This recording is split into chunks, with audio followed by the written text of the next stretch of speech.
পাখিরা গান গাইছে। সেই সময়ে চতুর শিয়াল তার হাঁসগুলোকে নিয়ে পুকুরের ধারে এলো। হুস হুস, আরে হাসিরা, তাড়াতাড়ি খাও, রোদ চড়ে গেলে ঘরে ফিরতে হবে।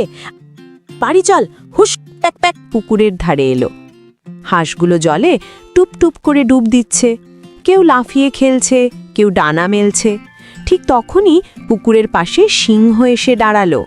তোমার হাঁসগুলো তো বেশ মোটা তাজা, দেখে জিভে জল চলে এলো রে।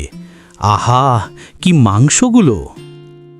ওহো রাজামশাই, ভয় নেই, এগুলো আমার বাচ্চার মতো, কেউ ছুতে পারবে না। আচ্ছা ঠিক আছে, তবে সাবধানে থাকো, জঙ্গলে অনেক ক্ষুধার্ত চোখ আছে। চিন্তা নেই রাজা, আমি পাহারা দিচ্ছি, আমার নজর এড়াবে কে?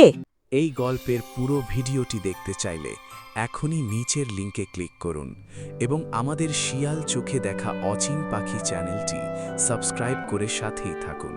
ধন্যবাদ।